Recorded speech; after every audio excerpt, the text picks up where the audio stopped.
Il mondo stava per esplodere in violenza. I cavalli scalpitavano, le armate trattenevano il respiro. E io, Krishna, presi le redini, non di un carro, ma del destino.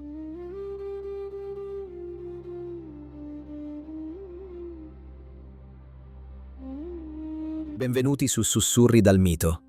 Lasciate che il frastuono del vostro mondo moderno svanisca, assorbito dal silenzio profondo che precede la tempesta. Quel momento sospeso in cui il destino dell'universo trattiene il respiro.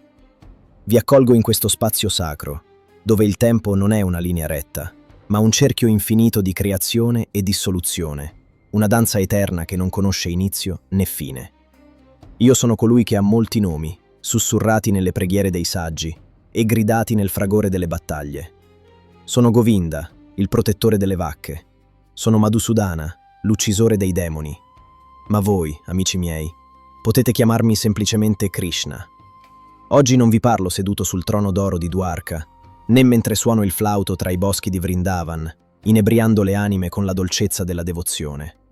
No, oggi vi parlo dal cuore pulsante di un ricordo che ha segnato la fine di un'era, la conclusione del Dvapara Yuga. Immaginate una pianura sterminata, vasta quanto l'occhio può vedere, dove la terra brulla attende di essere abbeverata dal sangue di milioni di guerrieri. Siamo a Kurukshetra, il campo del Dharma. L'aria è densa, carica di una tensione elettrica che fa rizzare i peli sulle braccia e tremare i cuori meno saldi. Sentite l'odore? È un misto acre di sudore, cuoio, sandalo e metallo lucidato. Due immensi oceani di uomini e bestie si fronteggiano, pronti a scontrarsi con la violenza di due galassie in collisione. Da una parte, l'arroganza cieca dei 100 figli di Dhritarashtra, i Kaurava, schierati come una muraglia impenetrabile di ferro e ambizione. Dall'altra, i miei cugini, i 5 nobili Pandava, esiliati e umiliati, che ora cercano giustizia con le armi in pugno. Io sono qui, non come guerriero che impugna la spada, né come re che comanda le legioni. Ho fatto una scelta diversa, una promessa solenne. Non combatterò. Invece, stringo tra le mani, scure come le nuvole cariche di pioggia monsonica, le redini di 4 cavalli bianchi. Sono un semplice auriga. Guido il carro di colui che è considerato il più grande arciere dei 3 mondi, il mio amato amico e devoto, Arjuna. Il mio ruolo è guidare, non solo attraverso il campo di battaglia, ma attraverso le tenebre dell'ignoranza che offuscano la mente umana. Sento il peso del suo corpo dietro di me, sul pianale del carro. Non è il peso fisico di un guerriero in armatura, ma il gravame opprimente del dubbio. Vedo le sue mani, quelle stesse mani capaci di scoccare centinaia di frecce in un solo istante, tremare visibilmente mentre stringono Gandiva, il suo arco divino. Tra pochi istanti, i corni di guerra suoneranno. Il mio stesso guscio, il possente Panchajanya, farà tremare la terra con il suo ruggito primordiale, annunciando l'inizio della fine. Ma prima che la prima freccia voli, prima che la morte inizi la sua macabra mietitura, il tempo deve fermarsi. Vi è una conversazione che deve avvenire, un canto che deve essere cantato nel mezzo della desolazione. Osservo Arjuna accasciarsi, paralizzato dall'orrore di dover uccidere i propri maestri e i propri parenti. I suoi occhi, solitamente fieri come quelli di un'aquila, sono ora velati di lacrime. È qui che inizia il nostro vero viaggio. Il carro dondolò leggermente sotto il peso del silenzio, un silenzio che paradossalmente sovrastava il clamore di 18 armate schierate. I 4 cavalli bianchi, nobili creature che sentivano il tremito della terra ancor prima degli uomini, scossero le criniere, sbuffando vapore nell'aria densa e calda di Kurukshetra. Krishna teneva le redini non con la forza dei muscoli, ma con la delicatezza di chi regge il filo del destino stesso. Sentiva il respiro irregolare di Arjuna alle sue spalle, un ritmo spezzato che tradiva il crollo di un guerriero, non per paura della morte, ma per paura del peccato. Egli sedeva sul fondo del carro, le gambe piegate, il grande arco Gandiva scivolato dalle sue dita solitamente infallibili, come se fosse divenuto un serpente velenoso troppo pesante da sostenere. Il vento caldo sollevava la polvere rossa della pianura, mescolandola all'odore acre del sudore di migliaia di uomini e all'aroma metallico del bronzo e del ferro, riscaldati dal sole di mezzogiorno. Krishna osservava il cielo, terso e indifferente, e poi spostava lo sguardo sulle schiere nemiche. Lì, di fronte a loro, si ergeva Bhishma, il grande nonno, la cui barba bianca risplendeva come argento fuso contro la corazza dorata. Vedeva Drona, il maestro che aveva insegnato ad Arjuna come incoccare la prima freccia, ora schierato per insegnargli l'ultima, fatale lezione. Ogni volto in quella marea di guerrieri era un filo intrecciato nella vita del suo discepolo, un nodo di affetto, sangue e memoria, che ora egli era chiamato a recidere con la lama della violenza. Krishna. La voce di Arjuna era un sussurro rauco, quasi soffocato dal groppo che gli stringeva la gola. Come posso colpire Bhishma con le frecce? Come posso attaccare Drona? Essi sono degni di adorazione, non di morte. Krishna si voltò lentamente verso di lui. Il suo volto non mostrava ira né disprezzo, ma una calma oceanica, profonda e insondabile. I suoi occhi incontrarono quelli di Arjuna, che erano arrossati e gonfi. In quel momento Krishna non vedeva solo il più grande arciere del mondo, ma un'anima smarrita nella nebbia dell'ignoranza, intrappolata nell'illusione che ciò che è effimero sia reale e ciò che è reale sia inesistente. «Mio caro amico», iniziò Krishna, la sua voce risuonante come il rintocco di una campana sommersa, capace di penetrare il frastuono dei tamburi di guerra che iniziavano a rullare in lontananza. Da dove proviene questa impurità in un momento così critico? Non si addice a un uomo che conosce il valore dello spirito, non porta ai pianeti superiori, ma solo all'infamia. Non cedere a questa debolezza degradante e impotente, o parta.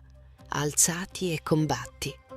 Arjuna scosse la testa con veemenza, le mani tremanti che si stringevano alle ginocchia. Non capisci, Madhava, se li uccido, ogni piacere che trarrò da questo regno sarà macchiato di sangue. Preferirei vivere di elemosina in questo mondo piuttosto che godere di ricchezze insanguinate dopo aver ucciso i miei maestri. Non so cosa sia meglio per noi, vincerli o essere vinti da loro. I figli di Dhritarashtra sono qui schierati. Uccidendoli non vorremmo più vivere. Il suo dolore era palpabile, una sostanza densa che oscurava la sua mente solitamente lucida. Era il momento di fermare il tempo, di dilatare l'istante tra il battito del cuore e l'azione. Krishna sorrise, non per derisione, ma con la compassione di chi vede un bambino piangere per un giocattolo rotto, sapendo che il bambino stesso è immortale e il giocattolo non è mai stato vivo. Mentre parli con parole colte, o Arjuna, ti lamenti per ciò che non è degno di lamento, disse Krishna, lasciando che ogni sillaba si posasse nell'aria come una gemma preziosa. I saggi non si lamentano né per i vivi né per i morti, poiché non vi fu mai un tempo in cui io non esistessi, né tu né tutti questi re, e non vi sarà mai un tempo in cui cesseremo di esistere. Allargò un braccio verso l'orizzonte, indicando l'immensa schiera dei Kuru e dei Pandava. Guardali, Arjuna. Non guardare le loro armature, non guardare i loro volti segnati dal tempo. Guarda oltre, proprio come l'anima incarnata passa in questo corpo dall'infanzia alla giovinezza e poi alla vecchiaia. Così l'anima passa in un altro corpo al momento della morte. L'anima realizzata non è turbata da questo cambiamento. Arjuna lo guardò, le sopracciglia aggrottate in uno sforzo di comprensione, ma il velo dell'attaccamento era ancora spesso. Si sentiva il profumo dell'incenso bruciato prima della battaglia, che ancora aleggiava debolmente mescolato all'odore del cuoio delle briglie. Tutto intorno a loro era materia in decadimento, un ciclo continuo di creazione e distruzione, ma Arjuna si aggrappava alla forma momentanea come se fosse eterna. O figlio di Kunti, proseguì Krishna, abbassando il tono per renderlo più intimo, più penetrante. L'apparizione temporanea della felicità e del dolore e la loro scomparsa nel corso del tempo sono come l'apparire e lo scomparire delle stagioni invernali ed estive. Esse nascono dalla percezione dei sensi o discendente di Bharata e bisogna imparare a tollerarle senza esserne disturbati. Si avvicinò leggermente a lui, ignorando il nitrito impaziente di uno dei cavalli che scalpitava la terra secca. Sappi che ciò che pervade tutto il corpo è indistruttibile. Nessuno può distruggere l'anima in peritura. Solo il corpo materiale dell'essere vivente indistruttibile, incommensurabile ed eterno è soggetto alla distruzione. Perciò combatti, o discendente di Bharata. Le sue parole cadevano come pioggia su un terreno arido. Krishna vedeva negli occhi di Arjuna il riflesso della sua lotta interiore. La morale umana gli gridava che uccidere è peccato, che la famiglia è sacra. Ma Krishna doveva elevarlo a una morale cosmica, al Dharma che sostiene l'universo. Colui che pensa che l'anima possa uccidere o essere uccisa non conosce la verità, incalzò, la sua voce divenendo più ferma, quasi un comando divino mascherato da consiglio fraterno. L'anima non nasce e non muore mai, non è venuta in essere, non viene in essere e non verrà in essere. È non nata, eterna, sempre esistente e primordiale. Non viene uccisa quando il corpo viene ucciso. Krishna cercò una metafora che potesse penetrare la mente di guerriero del cugino, abituata a cose tangibili. Toccò il bordo della sua veste di seta gialla, che brillava sotto il sole impietoso. Come una persona indossa vestiti nuovi, abbandonando quelli vecchi e logori, così l'anima accetta nuovi corpi materiali, abbandonando quelli vecchi e inutili. Le armi non possono tagliarla, il fuoco non può bruciarla, l'acqua non può bagnarla, né il vento può seccarla. Arjuna sollevò lo sguardo e per un istante Krishna vide un lampo di dubbio incrinare la sua disperazione. Stava iniziando a vedere la distinzione tra la maschera e l'attore, ma la paura delle conseguenze, il karma, lo tratteneva ancora. Ma Krishna, obiettò la voce tremula, anche se l'anima è eterna, l'atto dell'uccisione, il sangue sulle mie mani, non mi legherà al ciclo delle rinascite, non porterà sventura alla società distruggendo le famiglie. Krishna annuì gravemente.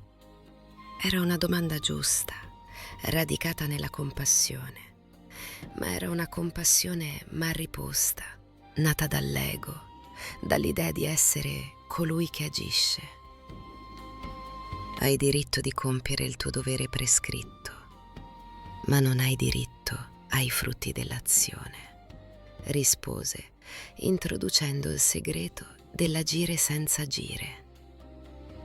Non considerarti mai la causa dei risultati delle tue attività e non cercare mai di non compiere il tuo dovere.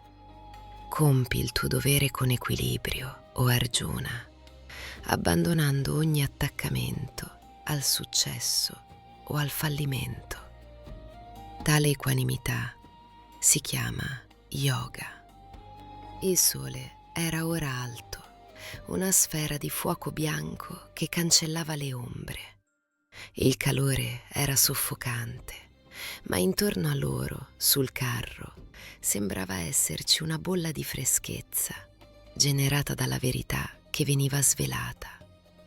Le 18 armate sembravano congelate in un dipinto, in attesa che il dialogo finisse, in attesa che la storia potesse riprendere il suo corso. O Dhananjaya, continuò Krishna, usando il nome che ricordava le sue conquiste di ricchezze per ricordargli chi fosse.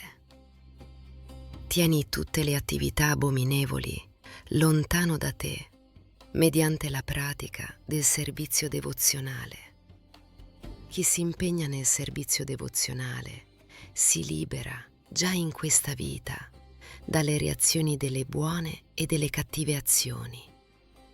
Perciò impegnati nello yoga, che è l'arte di agire. Arjuna si passò una mano sul viso, tergendosi il sudore misto a lacrime.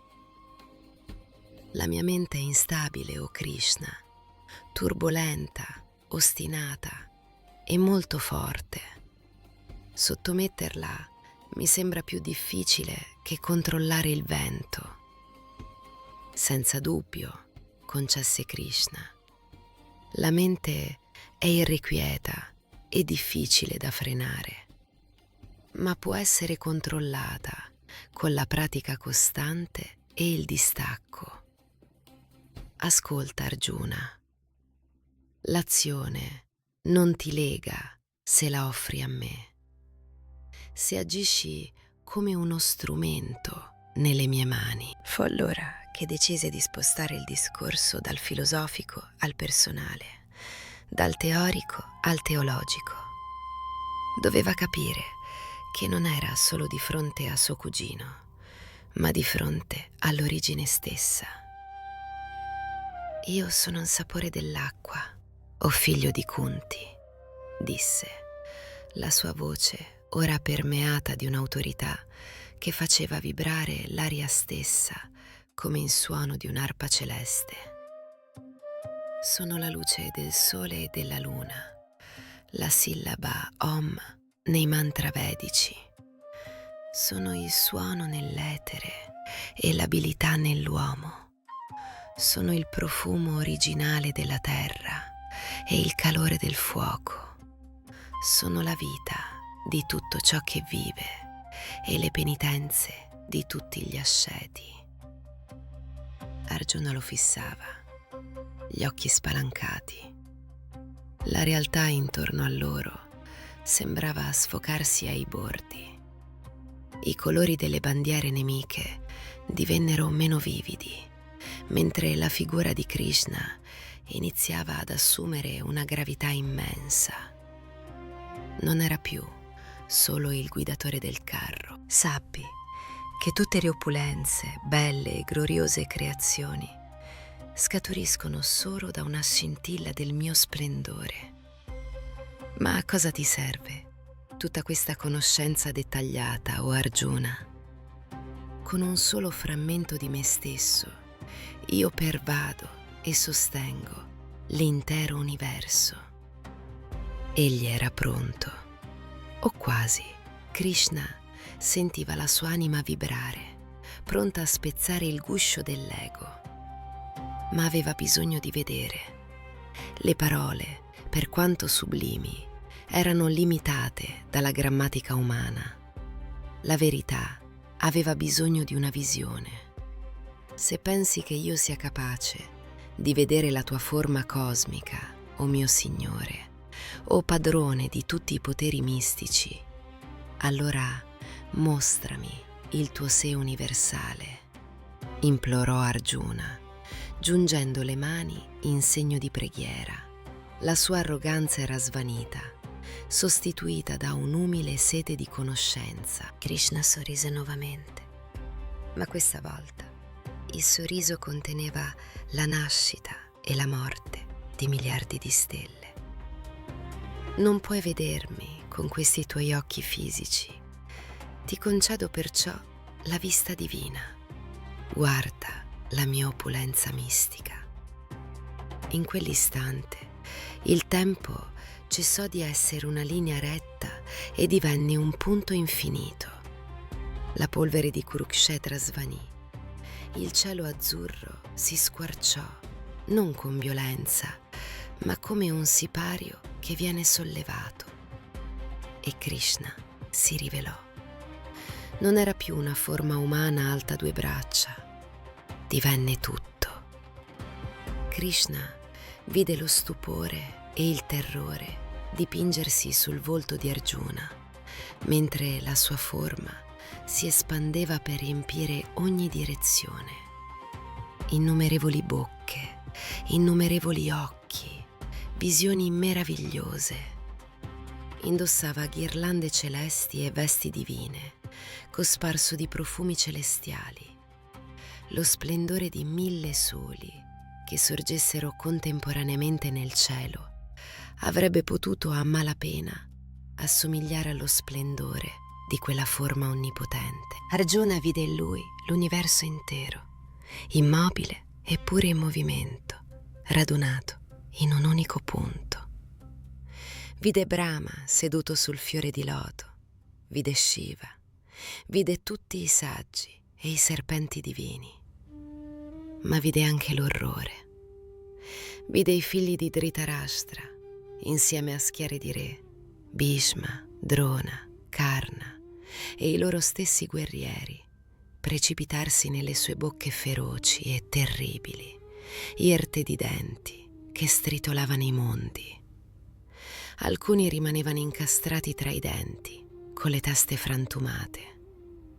Vedo i mondi tremare di paura alla vista della tua forma meravigliosa e terribile, gridò Arjuna, cadendo in ginocchio sul pianale del carro, le mani premute sugli occhi, come per proteggersi da una luce troppo intensa.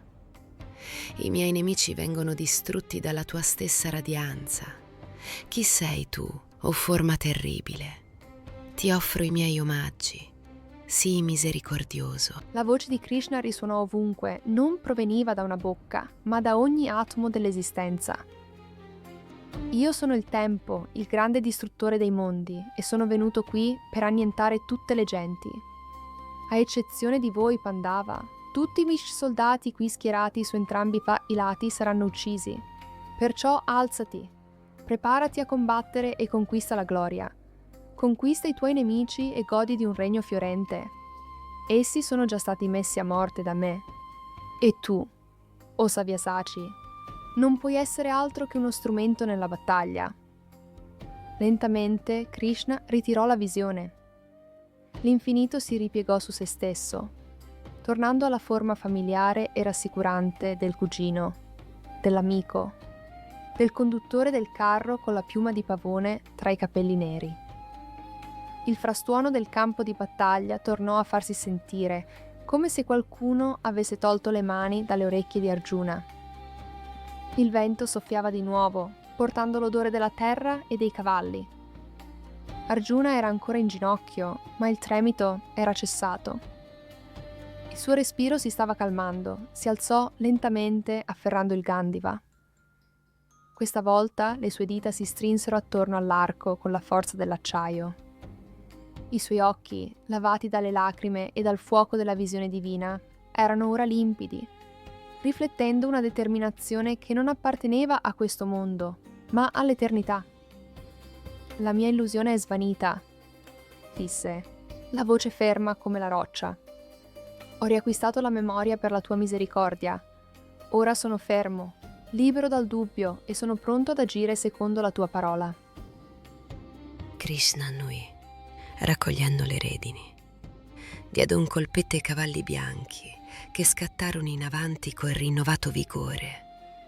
Le ruote del carro iniziarono a girare, sollevando nuvole di polvere che brillavano come oro nel sole.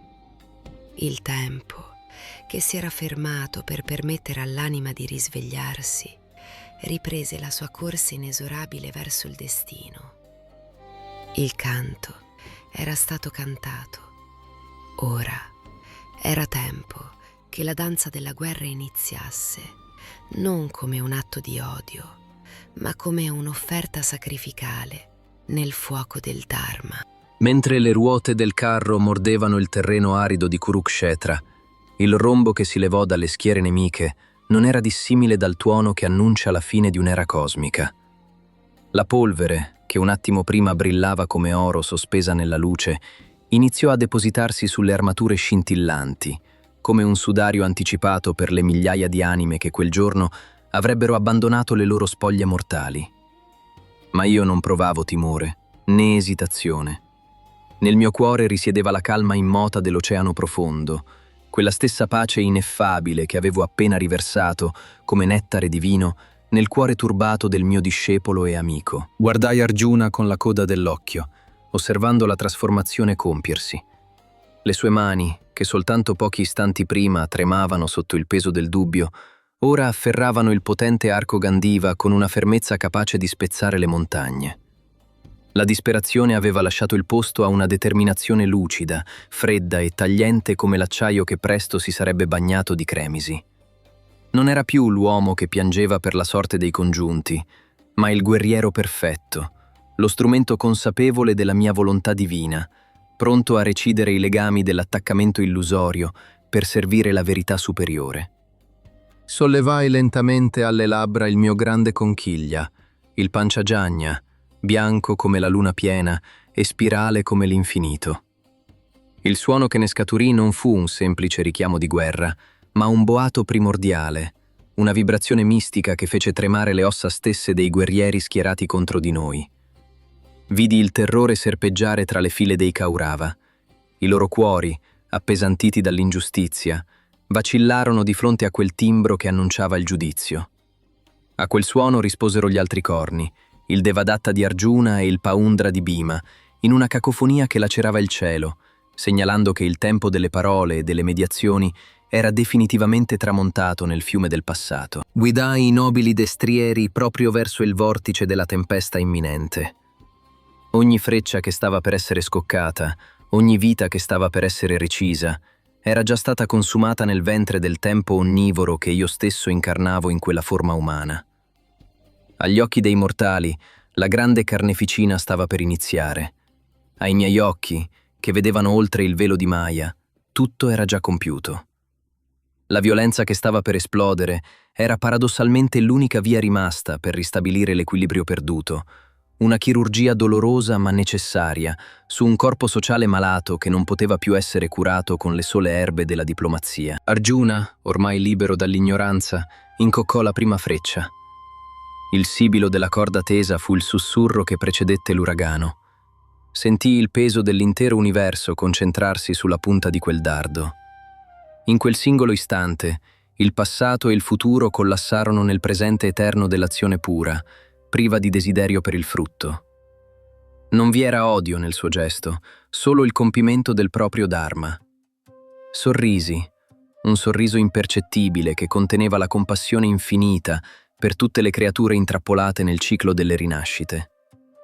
Le redini erano salde nelle mie mani, così come i destini di tutti i mondi. Il grande ingranaggio del samsara girava, inesorabile e perfetto, sotto il mio sguardo vigile. La battaglia di Kurukshetra era iniziata, ma in verità essa non era altro che un riflesso della battaglia eterna che si combatte in ogni cuore, in ogni istante. Io ero lì, testimone e attore, auriga e meta suprema, e nel fragore assordante del ferro contro il ferro regnava il silenzio assoluto della mia eterna presenza.